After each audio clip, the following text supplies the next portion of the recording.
Good evening. It's welcome back to Journey of Boots from Trauma to Triumph. It's good to be back, is what I meant to say, after having our Christmas break and a little bit of a slowdown in December. So I'm your co-host, Dorothy Odell. I am the founder of Unstoppable Overcomers Productions, where we are a full-service media company. And this is the amazing, and I'm a veteran ally. And this is the amazing Dr. Jay Royster, who is owner of Semper Modus. So tell us a little bit about what Semper Modus is, Dr. Jay. I love that you have a little card. That's awesome. Well, because I was giving your information to somebody just recently. Awesome. That's wonderful. So I am the CEO, owner of a for-profit. It's called Semper Modus. It's a private practice. It means always on the move. And what it does is we are a bunch of veterans and first responders and first responder allies who work in the police departments. Basically, we specialize in everything under the sun. We're very experienced clinicians and licensed and have a couple psychologists. And we treat those who serve and their families and sometimes some civilians. But today we have a pretty exciting guest, and I'm so grateful she said yes. I would like you to read a bit off of her page, if you would. This is Dr. Kim DeVries. Hello.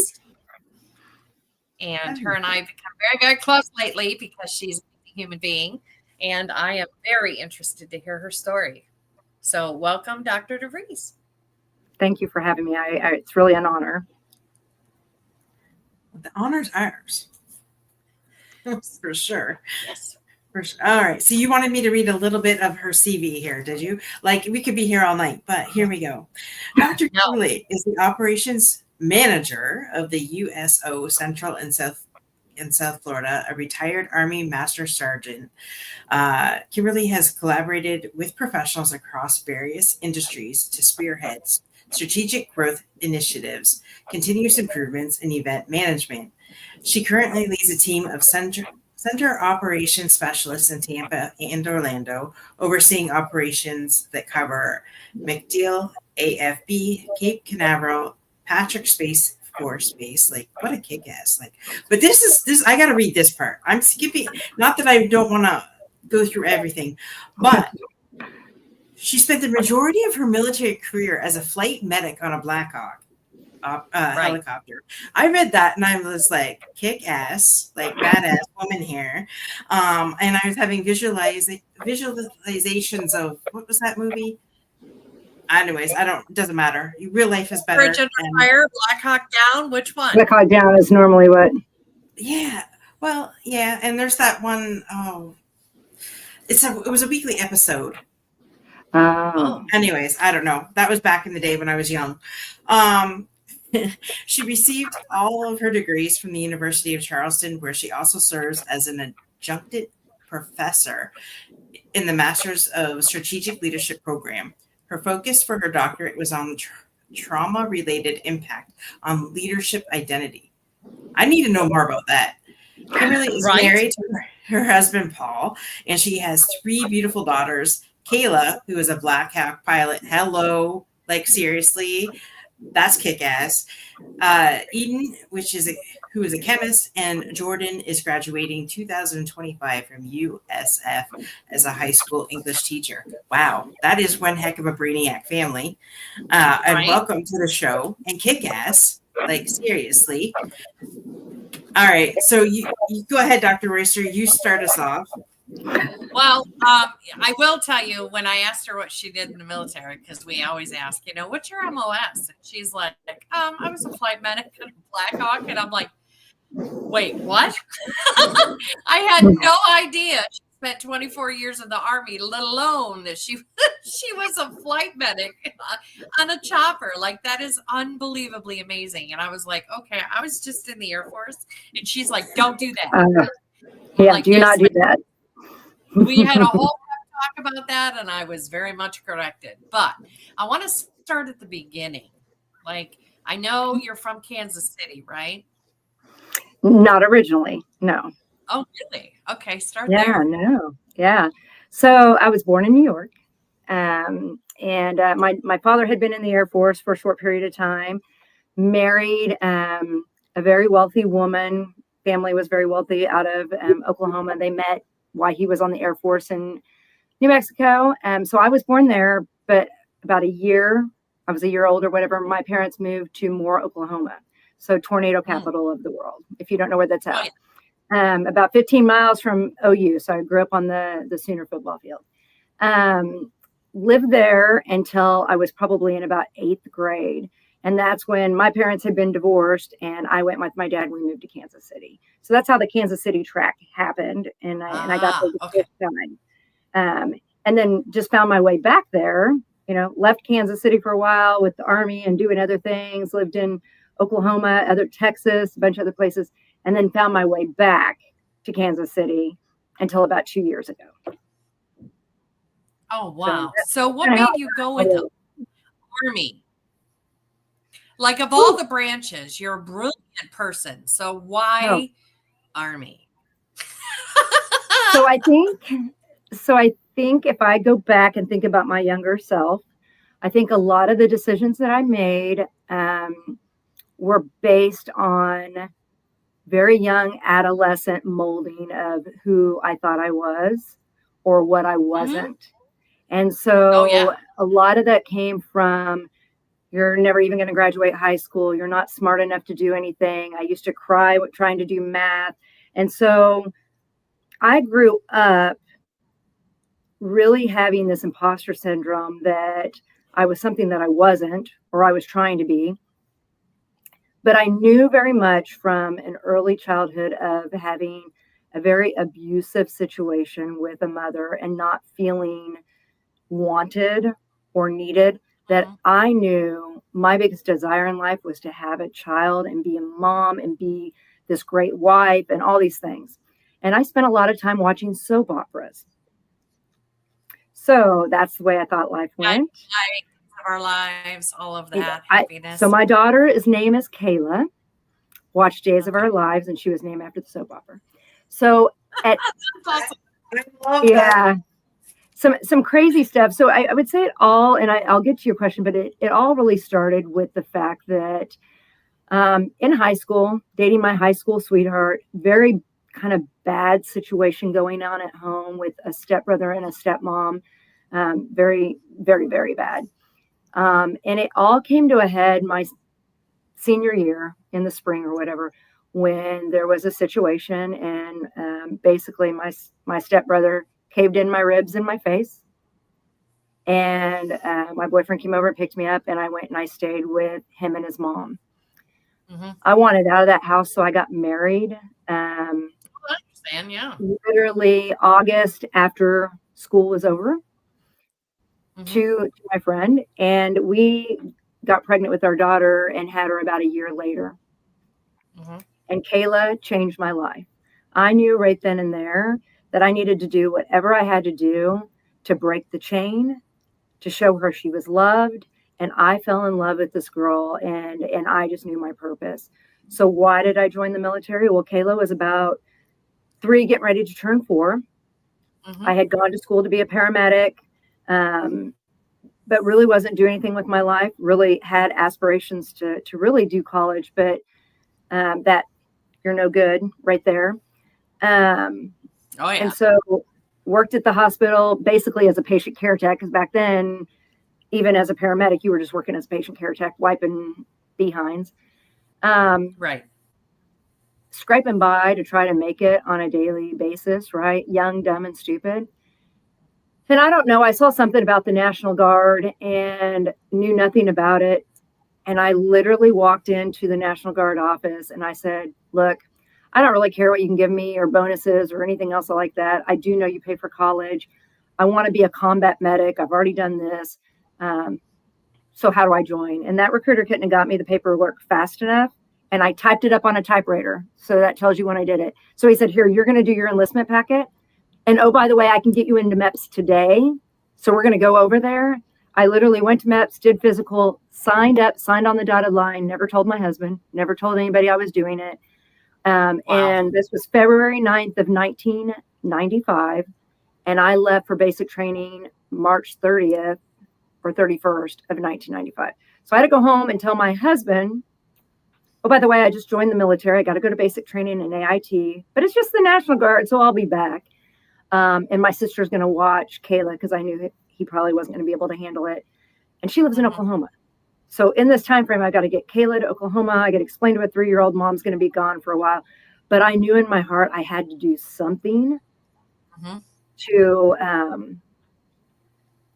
find a way to get structure and somebody to help me. And so that's why. Well, first off, I want to tell you that Kayla is my favorite female name in the whole world. It's a great name. And secondly, like, how brave are you that you decided I'm going to do something that's going to change my life. It's going to fulfill my mission.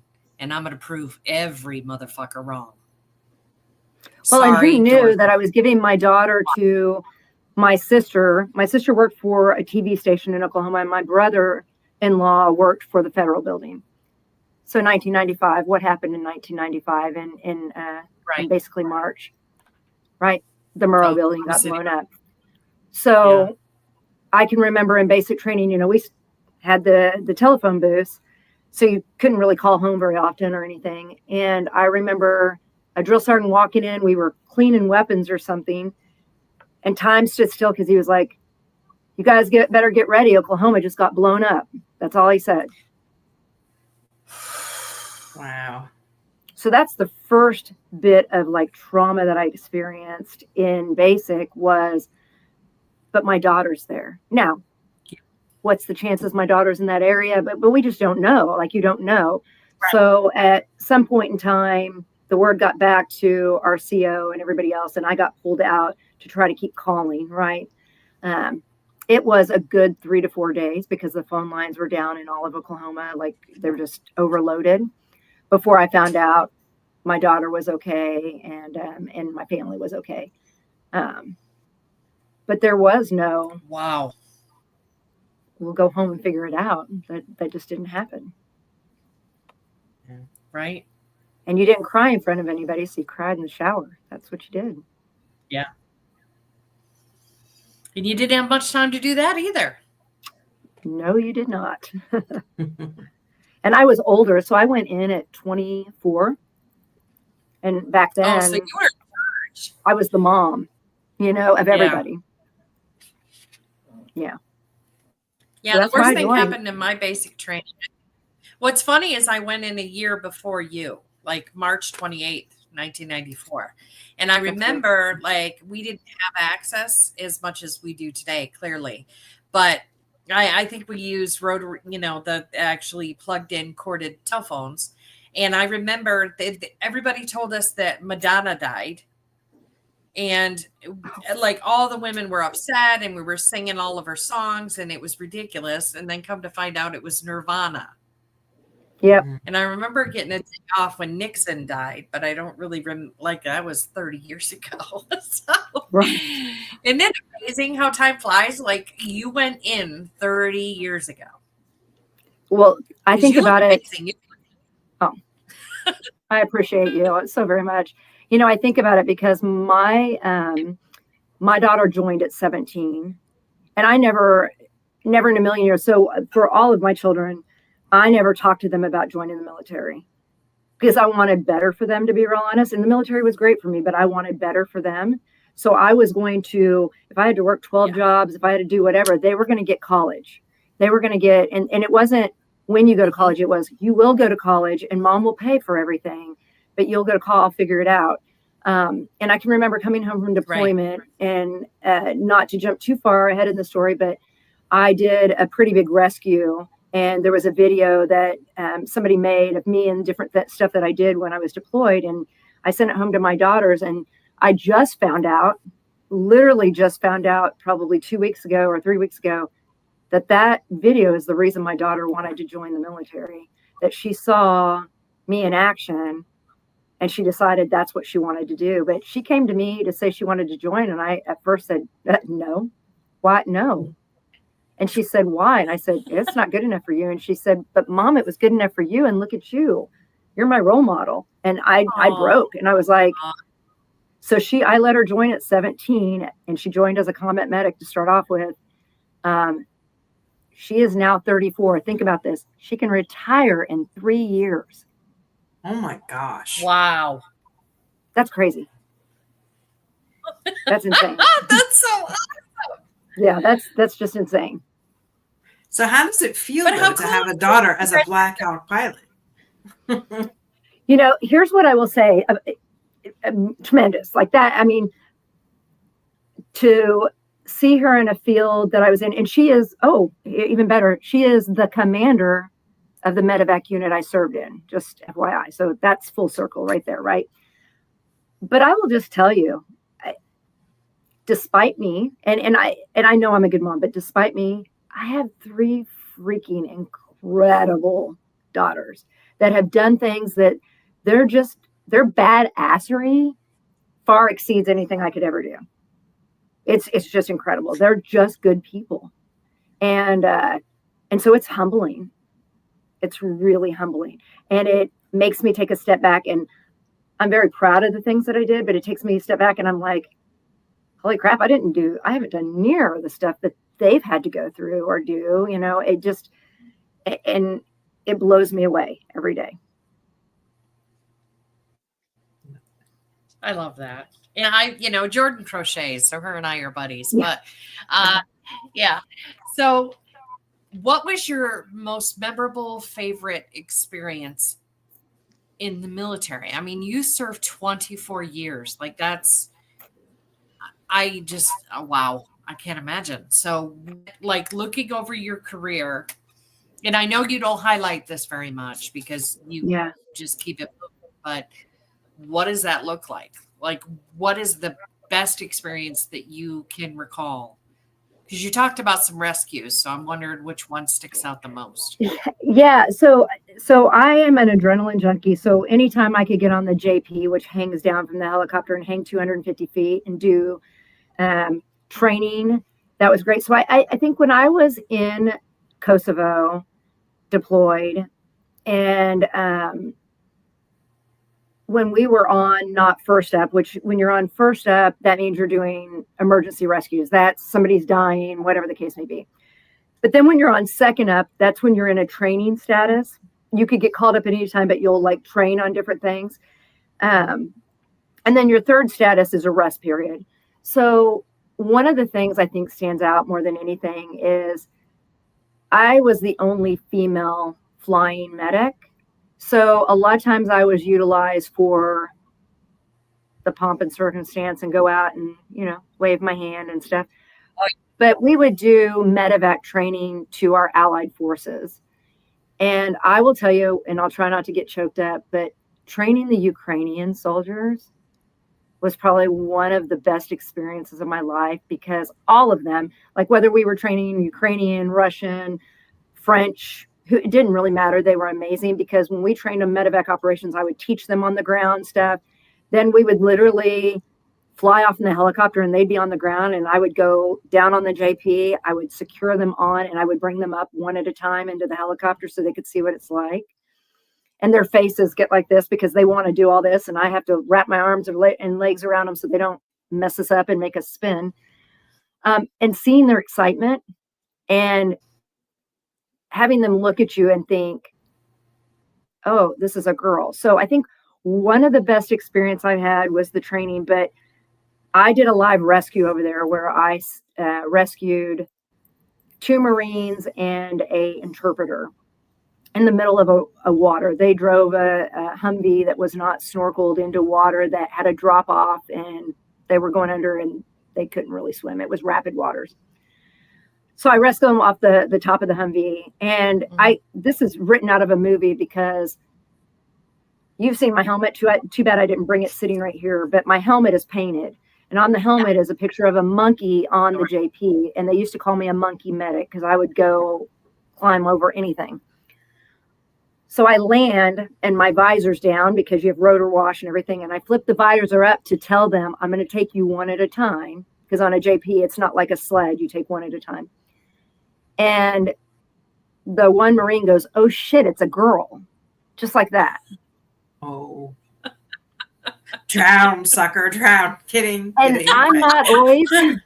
I'm not always quick to think, but it was on my side at that time. And I said, well, this girl can save your ass or leave your ass. Which one do you prefer? Right.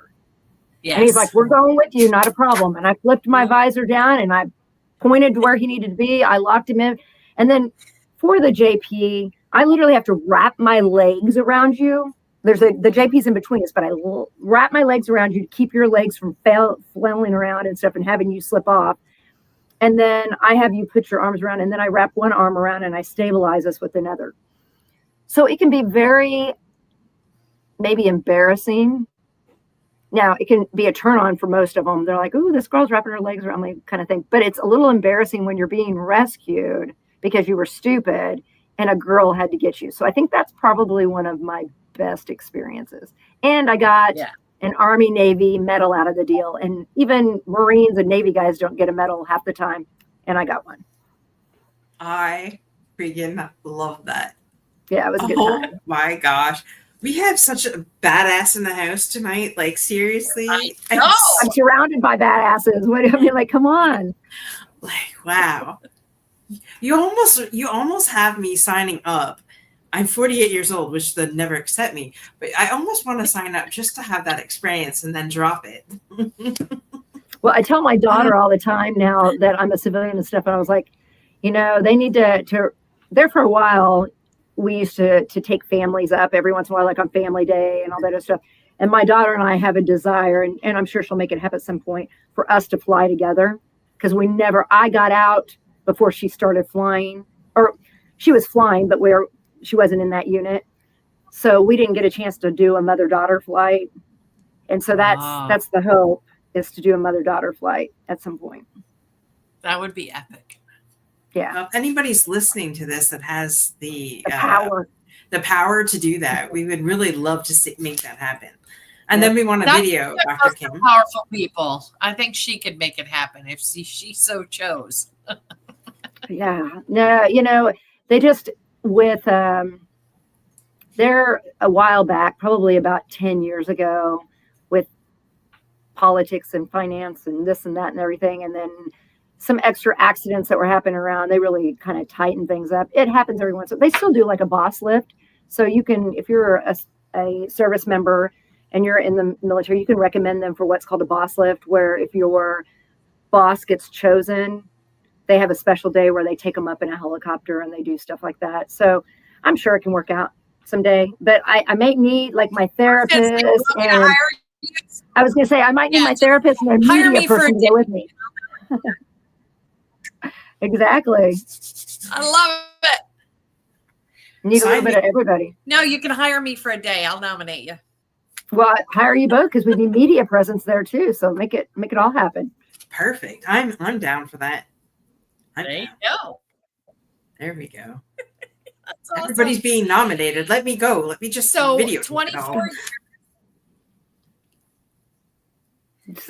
years, and then you were an adjunct professor. Sorry. Yeah, I said 24 years, and then you became an adjunct professor. Yeah, so I like combat medic to classroom. Like, how did that happen? So I was always doing learning and development, because after my last deployment, I got hurt and I couldn't fly anymore. And so for 12 years, I spent my last 12 years in recruiting and retention command. So started off as a recruiter, and then became a master sergeant, became a section chief over a whole recruiting team. But just like any military, you have other duties as assigned. So I was also the SARC, the Sexual Assault Response Coordinator, Victim Advocate. I was a battle casualty notification officer. And then I ran, so when I was the master sergeant over recruiting and retention, we had a pre-basic training battalion. So that's where we teach people how to, 1 week in a month, you teach them how to be soldiers before they go to basic training. And I developed all the curriculum that we were using for that for our team, and really just kind of spearheaded how we handled that. So I was always there. I still hadn't got my degree. And I was next in line to be sergeant major. I was at the top of the list. should have been at the top of the list going into the next year because the person didn't leave ahead of me. And then we got a new sergeant major who I guess had been in our command somewhere different. I don't remember him before, and we were both recruiters at the same time. Now, I was pretty much the number 1 or number 2 recruiter every year that I recruited. So I made Chiefs 54, which is a recruiting thing. So I don't really remember him, but I guess we were competitors in recruiting back then. And he did not like females and he didn't like me. And so I was excited that he was coming because I thought, oh, we're getting a new sergeant major and they're going to come and enforce the standards because we had some areas that were not doing what they were supposed to be doing. And the things that you hear on the news that weren't good. And I thought, and I was the only female master sergeant. And so I was the bitch because I held accountability. I cleaned house and I said, we're not lying. And, oh, if I catch you sleeping with privates, I will go after you. Like there is no ifs, ands, or buts. And so, you know, I built a strong team and we were really good, but other recruiters in other areas did not like that because it was drawing light on the things that they were doing. So he came in 2016. Things were going okay and good. And within a month or two, they were not. I started getting called into his office and being told, because I also did work for the adjunct general and the chief of staff, and I was called on for things. And he would call me and go, why is the adjunct general and why is the chief of staff asking you to do X, Y, Z? And I'd say, I don't know, sergeant major, because I know how to do it. And he's like, you will stop. You won't do these things. You like shiny things. I don't like shiny things. You're trying to be a shiny thing, you know, like, and I'm like, I don't understand you. Well, I'm not stupid because I had a lot of bad experiences with some stuff in the military. So this girl over here, Master Sergeant, started recording every time I was with him. And he started doing some pretty hellacious stuff to ruin my mental health, my physical health, like everything. And really just kind of go after my career and me and just, and I was doing everything right. So he was getting very frustrated. So I decided, you know what? Yeah. I'm going to start taking classes. So in 2016, I was on the Army Center of Excellence. And I found out about University of Charleston. And so I decided to finish my bachelor's degree because I didn't have to take math. So I was happy because I didn't think I could do math. And so I finished that, graduated in 2018. Psychology. Math sucks. Yeah. So in 2018, I graduated from that program and I was encouraged to go straight into the master's program. And I was in a really starting about 2017, I was in a bad spot. I was consistently in my closet crying, wishing God would take my life. The only thing that was saving me from not going down that road was my 3 daughters and not wanting to be a failure or seem like a failure to them. So I'd cry in the closet and I was happy mommy, and mommy could do everything on the outside. So they never saw me cry. But I was slipping, and I went ahead and did the master's program. And it was in 2018 when I started that I had this I had several surgeries, a bunch of stuff. And I had a wonderful doctor that was a civilian at Leavenworth. And he used to work for the VA system. And when I would go in there, I had lost a bunch of weight and all this stuff. And he would ask me, what is going on with you? Something. And we became, friendly. And I would tell him about this sergeant major and what he's doing. And every once in a while I would play what he was saying. And he was like, you got to get out of there. And he was like, he is going to ruin your career. And I said, well, if I whistle blow on him, that's going to come back to get me because I did that before and we saw what happened. And he said, you got to let me med board you. And he was like, there's things with you that are so wrong. We've got to med board you. And I boohooed and cried and you can't do this. And he said, I know you don't trust a lot of men or women. He's like, I worked at the VA. Trust me. He was like, I really in good conscience can't continue. You have to be med boarded. And he goes, the minute I med board you, he has to stop. So this sergeant major would call me at 4 a.m. and say, I need you at XYZ place location today, 5-hour drive. And I need you to get going. So I'd get on the road. I'd get about 2.5 hours, 3 hours down the road, and he'd call me and go, "Where are you at?" And I said, "Well, I'm driving. I have about 3 hours left." "Where are you going?" "Going to blah, blah, blah." Why don't you listen? You don't listen. I get to headquarters. Headquarters is 2 hours away. So I drive to headquarters, sit in his office, and he would go on a rant for 30 minutes to an hour about how just I don't listen, I'm stupid, like blah, blah, blah, blah, blah, and how he's smarter than me. And I would just go, "Okay, Sergeant Major. Okay, Sergeant Major." With recording the whole thing. 15 hours of this.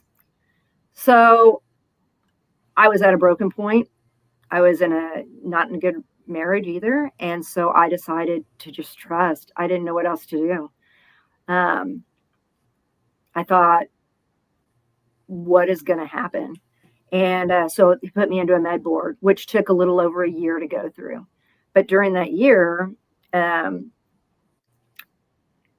my command tried to move me 3 hours away from my family to put me in a specialty position while I was going through the med board. And I said, "That's not going to work."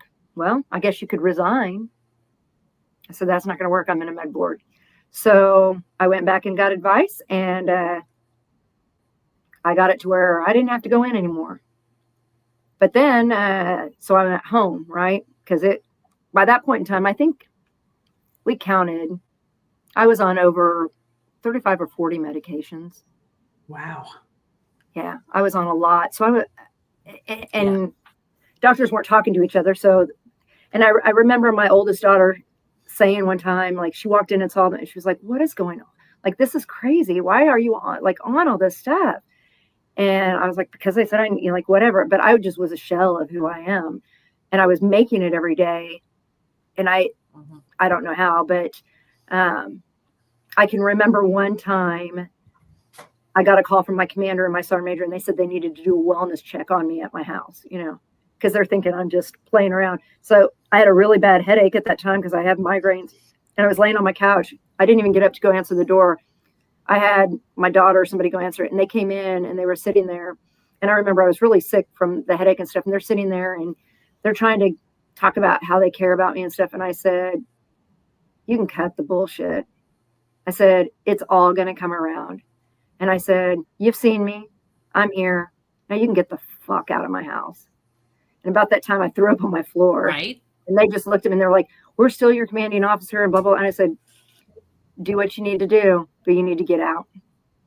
And so I ended up finishing. I graduated in May of 2019, just a week or two before I got my my ratings. And they told me at Leavenworth, "You're probably going to get 100% with the VA. The Army's probably going to give you 50 or 70%. That's how it works. Like blah, blah, blah, blah, blah. But they're going to probably do a 3-year relook because, they tell you everything that's going on." And I remember they call it a Pueblo. The Pueblo called me in and she said, "You're a unicorn." She said, "Because you kept such great records and because you had those calls and everything else, Department of the Army and the VA both give you 100% permanent no relook. They can never downgrade your ratings. They can never come back and say anything about your ratings, and they have to take care of you the rest of your life." And that I broke down because that's the first time that I had somebody say, "We're going to take care of you," and everything that happened. And I think that fueled me. But at that same time that I was in that master's program, I met the first teacher that ever looked at me and said, "You're flipping smart. You should do the doctorate program." And her name is Dr. Hess, Sarah Hess. And I will love that woman till the day I die. I talk to her often. She made me love learning again. And she said, "You could help so many people with not only your story, but with the fact that, yeah, you have ADD. Yeah, you have traumatic brain injury. Yeah, you have these things, but you found a way to make it work for you." And I struggled. Don't get me wrong. I almost quit the doctorate program like 90 million times because I thought, this is not for me. Like, I'm not smart enough. Going into dissertation, you can ask my family. Yeah. I I tried to be a perfectionist because I wanted to get it so Oh, no. perfectly right. And I finally had, Dr. Hess said to me, You just say, sir, yes, sir, and let them do it.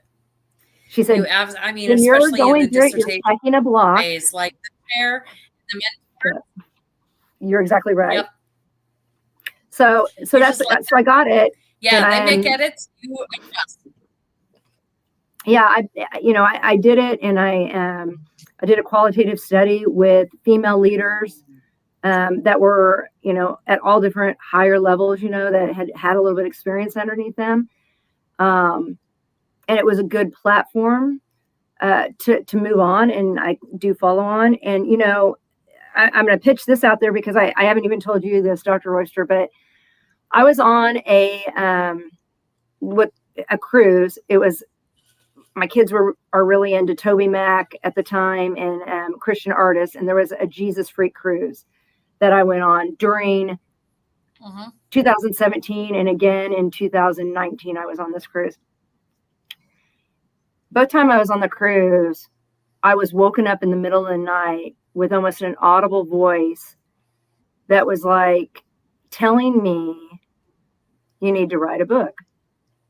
I'm like, everybody writes a book about, like, and they're going through this. And what came in my head over and over was like CPR. And I was like, cardiopulmonary arrest continue, like, what? I'm writing on like how to bring people back and do CPR, and like, what? And I couldn't get it. And then all these things started coming into my mind about, because I'm a person of faith, Christ produces relationships, or Christ redeems relationships. And I like all these redemptions. And then it's expanded from there. But I tell you that because that was before I ever did my dissertation. And during the dissertation, part of the things that came to me was like women's vulnerability and how women are the hardest on each other. We're so mean to each other. And especially in the corporate world or in the military, we are evil. Because we want to stab that person in the back to get up, and we have to, because we can't do it to the men, because then we're bitchy and domineering and aggressive. And so we do it to each other. And when I was doing the interviews and vulnerability just kept coming out of that, it really talked to me about CPR is the heart of the matter, right? So the care and the passion and, the redemption and everything, that's the heart of the matter. And you can only get to that by being vulnerable.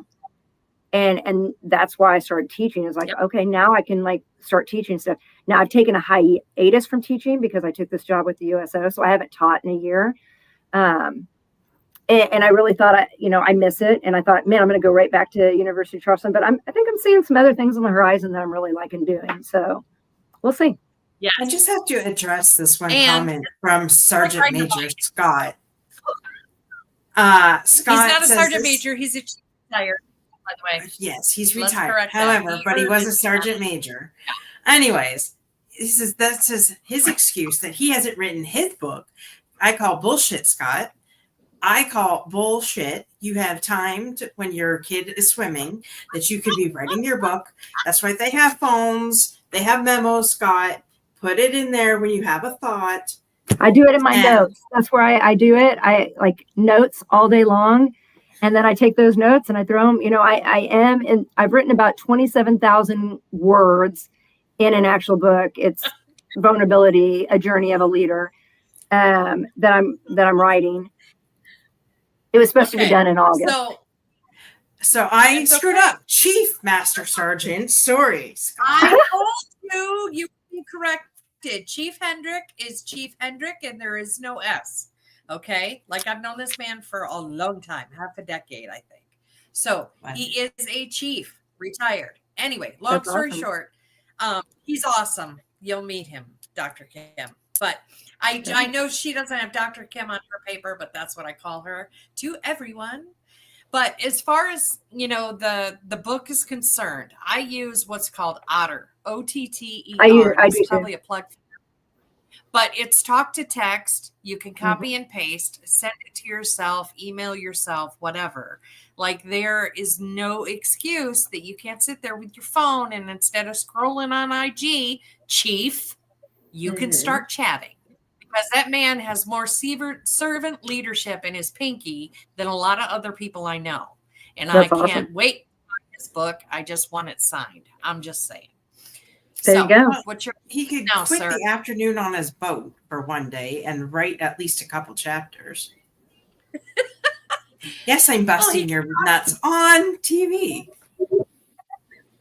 I love it. It's awesome. He Thick deserves skin. You it. got to have thick skin. Yes. He's a good dude. You guys, it'll be fine. He But knows. I've got nothing but OTPR. love for that man. Right. Yeah, he's a good dude. So anyway, like there's no excuse. I want to write a book. I want to write a book. I want the chapters right. I mean, that's what the editors are for. 100%. Like, I don't have anymore. So I have started. That's every day. That's every day. You wake up and you choose violence every day. You have to. No, The dude. Okay. I choose love. Yeah. I choose love, and I'm positively reinforcing, Chief, that we would like to see the rough draft before July of this year. Hey, Chief, let's make a bond here right now. Like, I'll work on my book if you work on your book. Oh, there you Is go. this you show me yours, and I'll show Throw you the gauntlet. Yeah, we'll throw the gauntlet down. Like, here you go. There we go. He said deal. He says, You got it. You heard it here, ladies. You heard it here.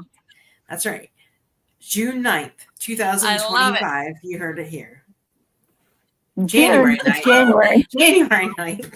You're messing me up. I was like, did I sleep? Sorry. Gave him No. I just have like a So, head thank cold you. and it's going to my head. I'm sorry. Yeah, there's something going around. So Dr. Kim, adjunct professor, switches up for the USO. What?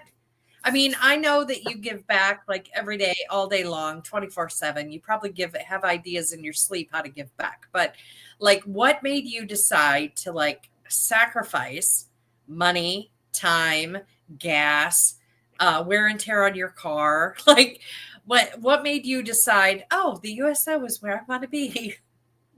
Well, I failed retirement twice. So right after I retired from the military, I wasn't going to go. I was just going to teach, wasn't going to go work. And in 2020, the pandemic happened and Amazon knocked on the door and had an opportunity. And I went to go work for them and worked for their corporate office and operational excellence. I'm a Lean Six Sigma black belt and do project management. And so I went and I worked for them, working on optimizing some of the processes they were doing, especially with vaccines and just protocol and everything. And about 2.5 years later, Amazon was going through layoffs and I knew that they were coming, and they had where if you were there, you could sign up for a voluntary get out and they gave you extra money. And I was like, yeah, I was going to retire anyway. So now I'm really going to retire. So I did that. And then CVS knocked on my door and said, hey, but we have a job and you can come work in operational excellence with us. Did that. That was a total mess. I won't even go there. Worked for them for a while. And then in November of 2023, ended that with them. And again, was like, whew, okay. So I'll just teach, hang out. Life is good. And the USO, a recruiter hit me up, and I spent 24 years in. The USO came and did talent and stuff like that. And I've been in USO centers, but I never really even thought that they had paid positions. I thought it was just all this like volunteer stuff going on. I really had never worked. I mean, I had worked with 501(c)(3)s, but I had never worked for one.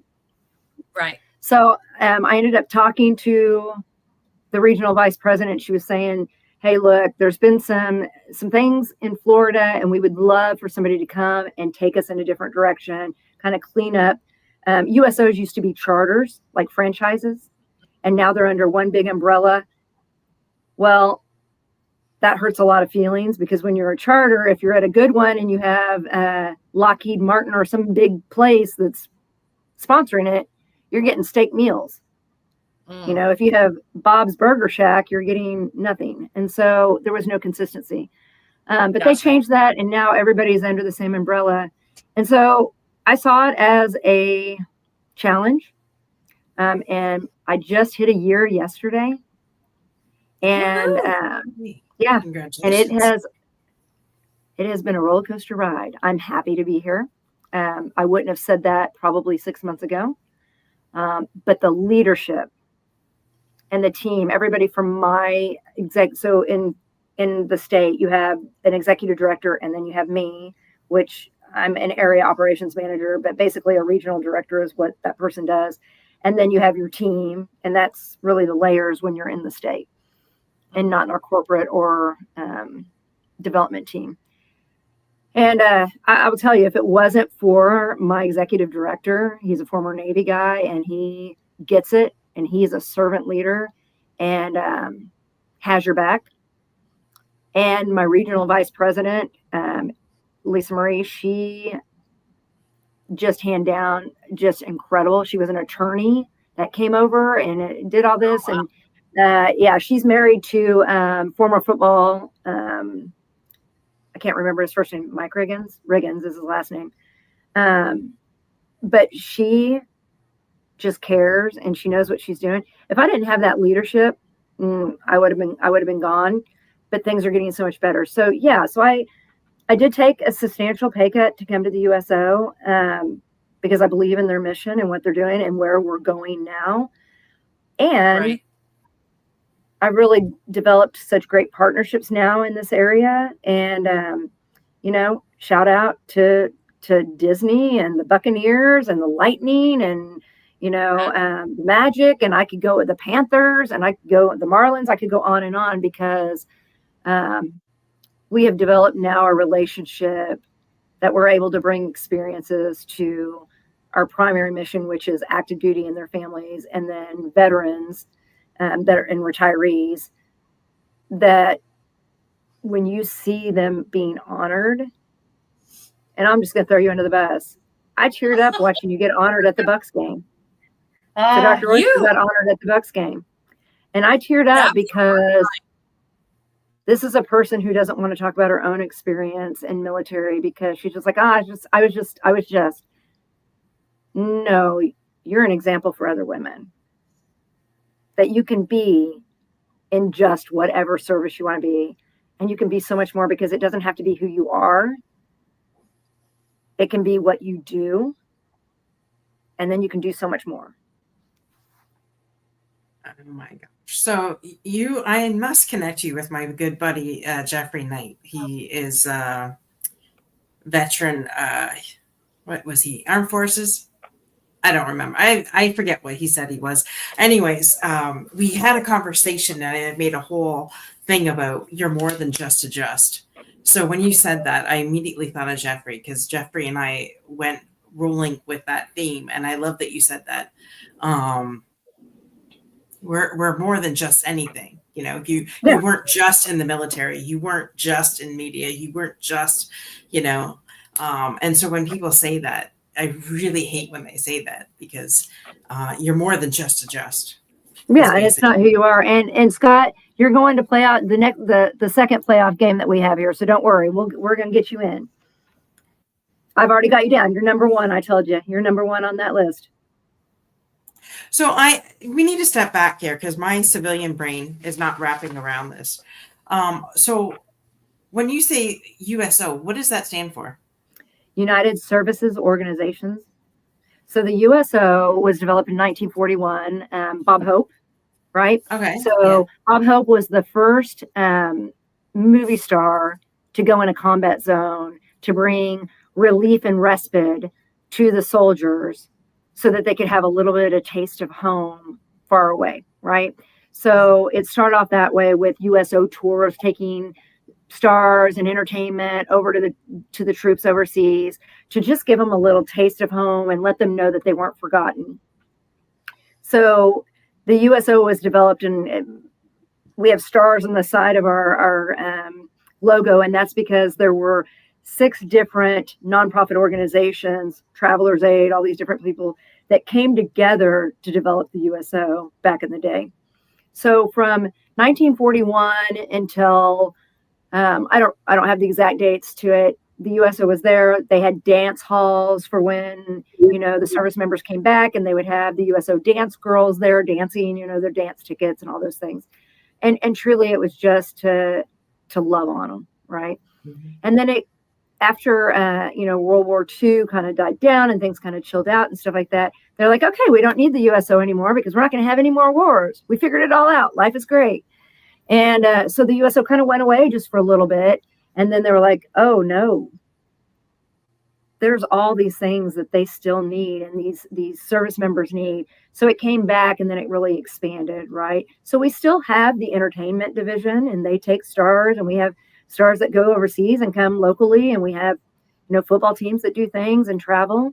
But there's so much more. We have a transitions team, and that transition teams goes and works with service members that are getting ready to get out of the service and helps them resume write, helps them link with people to get jobs. I mean, we do all those things.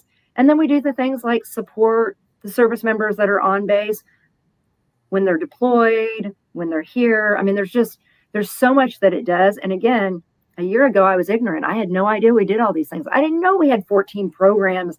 We have a canine programs where we take dogs in, therapy dogs in, to just bring good cheer. We're just going to bring some service members good cheer, whether that's at Walter Reed or at MacDill Air Force Base or in a center.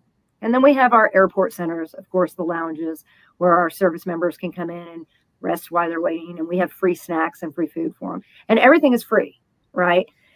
Here's the other thing. We do everything on donation. We don't get money from the government. We're not a government agency. We are a nonprofit. We're a not-for-profit. So we rely on in-kind donations, and we rely on major gift donations. And that's how we survive. And they've been doing that forever and ever. Wow. Okay. So Robin Williams used to do that too. Yep. I think and Rachel Hollis, I think, went to the USO as well. We call them ambassadors. Right. So like movie stars that sign up with us and say, yes, I will go do so many USO tours and I'll do this. And they're ambassadors. And so we have ambassadors. You can go on our webpage right now, and there is several people that you would probably know. One is Nick Lachey's wife. Vanessa Lachey. She's one of the ambassadors. So they get different ambassadors, and they'll do talks, and we offer like live video seminars and stuff with the actors, and we do things like we'll get an FBI, a leader of the FBI will go on and do a whole series on how do you come out and get into the FBI, and then they'll walk these service members through it. So they get access to some really cool stuff because the USO has such a great brand, such a great name, and they've done amazing things all these years. Well, let us know how we can support this. I can absolutely do that. My brain is like, on fire. This year was supposed to be simple and calm and quiet. So you're not supposed to fire me up at the beginning of the year. 9 days in. Here we go. I love it. That's awesome. So Dorothy always asks a pop-up question at the end. Again, I couldn't tell you what it was before because, she likes to surprise you. That's right. Surprise me. I'm ready. And it's ready. Not hard. It's not hard. What is the one thing that no one knows about you? Who that nobody knows? I'm pretty transparent. So I might not have anything that nobody knows. Because there's obviously going to be the people involved that would know or whatever. But the one thing I tend to lean on that's shocking, I'm going to actually give you two. I'm going to give you the shocking thing. So my very best friend's dad, that we lived a couple of houses from each other. I met her when I was going through EMT paramedic school and everything else, and we became really close. We had Kayla and her daughter very close together. Her her dad was the first internet serial killer, John Robinson. So and I never had any idea. Spent lots of hours with the man. He babysat my oldest daughter.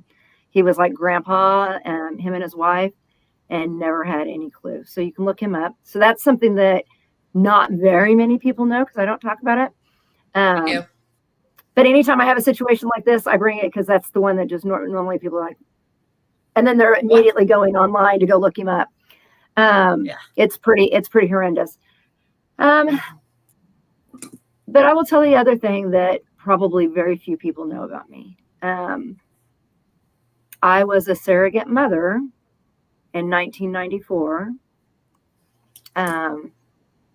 to a little girl for a family. And it all stems because when I had my daughter, Kayla, I fell so in love that I couldn't imagine how people who couldn't have a baby didn't get an opportunity to experience that. I was also young and they did give you money too. So I'm not going to lie because I don't want anybody to come back and go, well, don't you get a little bit of money? Yes, you do. But truly, I don't regret it to this day. I have met her since as an adult. But I don't regret it to this day. But that's something that I don't even know why I shared it here because I don't ever really share it. But that's something most people don't know about me. That is beautiful. That is beautiful. Thank She's you for like sharing superhuman, that. isn't she? Like superhuman. Oh, there's the other side of me too. Don't let this fool you. There's the crazy side of me too. So. Well, we all like a little bit of crazy. Yes. Crazy is my favorite. Well, but stay on depends. for us. Don't hang up right away. We have to tell people that because they think the podcast is over. We're done talking. That's not a thing. So please stay on. And thank you so much for sharing your story. You are an epic human, and I love you dearly. And I'm just so honored to have met you. No, honor's all mine. And thank you for what you're doing and empowering women and people to come up and speak about their story. I think it's very important. And we've got to put our arms around people and say it's okay to be vulnerable, even if you feel like nobody's going to listen. Well, Brene Brown says best. There's power in vulnerability, you know? Mm-hmm. What were you going to say, Dorothy? Where's the best place that people can reach out to you if they want to connect? Yeah, so, I did put my LinkedIn on there. That's a great place to reach out to me. You can, my email's out there too. That's fine. I'm secretive on Facebook. After military and dealing with some insane people, I kind of locked that down a little bit. So probably LinkedIn or my email is the best way. Yeah, sounds good. Love it. Yes, I don't give out just so you know, I'd never put anybody's phone number out unless they actually want it. I'd never put that out on the show notes. I've never done that. I do have one funny story for you really quickly. So I have the same number that I was a recruiter with, and in Kansas City, back in the day when I recruited, we had a lot of extra money. So my name was on every AMC theater, the screen when it came up, my picture would pop up, join, blah, blah, blah, my telephone number. My name was on the back of people's shirts, the whole 9 yards. So probably 2 or 3 years after I stopped recruiting, my daughter went to a concert, like a big rave concert or whatever. And she's looking ahead and she took a picture, sent it to me. And she's like, somebody's wearing a shirt of yours, Mom. It's got your number back there.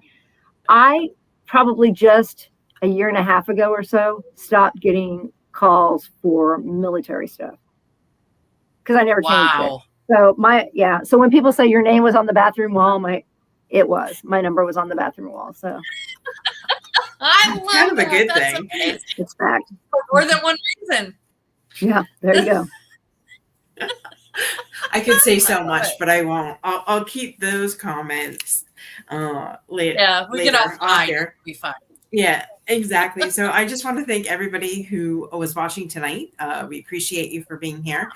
For those of you that will watch it on the replay, Much love to you as well. And over on our Roku channel, why can't I talk tonight? I don't know. But go join us over there as well. So yeah, you didn't realize that you were everywhere. No, I did not. We're bringing this show to the world. So everybody that is on Roku land, no, we are bringing it to the world. There is no trying, it's doing. Anyways, with that, folks, I love it. Be kind out there. Give each other grace, and remember, be unstoppable in all that you do. And join us next week, same time, same channel. Bye for now. Thank you. Bye.